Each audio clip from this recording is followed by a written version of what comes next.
Okay, so for this tutorial we're going to learn how to put a regular photo into a Polaroid frame to make it look more like a Polaroid photo. And so I kind of really like this effect just to make it look like the photo was actually taken using a Polaroid.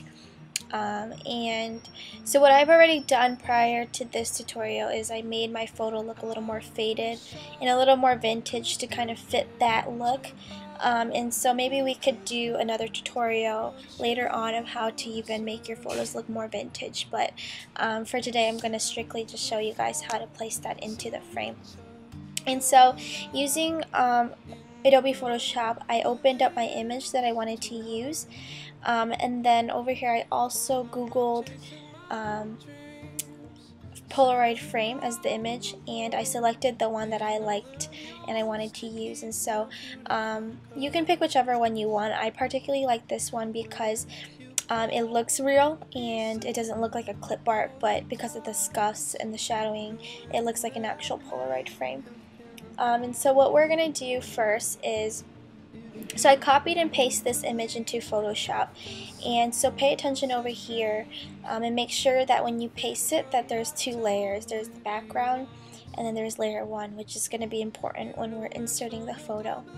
And so I'm going to select this. This is called the magic wand tool, and I'm going to click the black area just to get rid of it. So this is where my photo is going to go. I just selected it and then I pressed delete.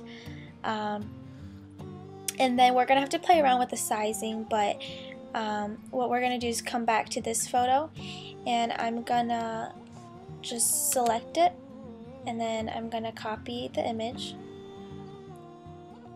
and then I'm going to go back here and then I'm going to click the background layer, make sure it's highlighted, and then I'm going to come around here and I'm going to press paste.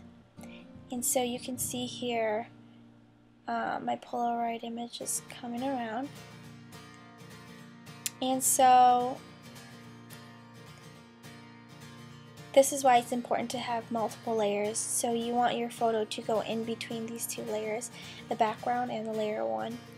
And so it's up to you how big you want the photo to look or where you want to place it. I could make it a little smaller just by guessing and checking, and so you can do that by going to image size, and right now it's relatively large, and so I can say maybe I want it to be 3000 just so we can see more of the background.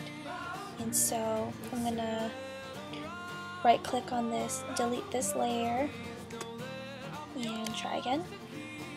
And so here you can see it looks more like you could see the background.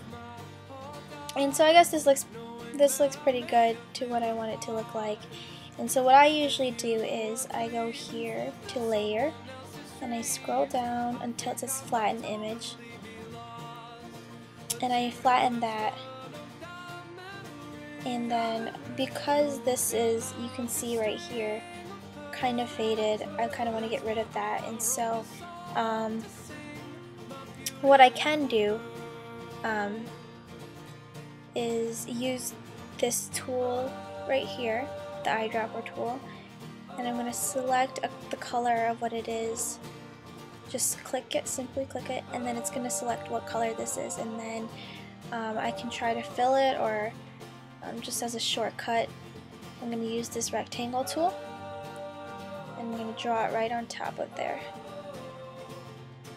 so that it covers it up. Usually I wouldn't do that, but because it's such a small surface, it doesn't really matter. And so this is our Polaroid, and you can just go to File, Save As, and then drag it down to JPEG, and then save it as whatever you want it to name it as, and press save. And that's how you make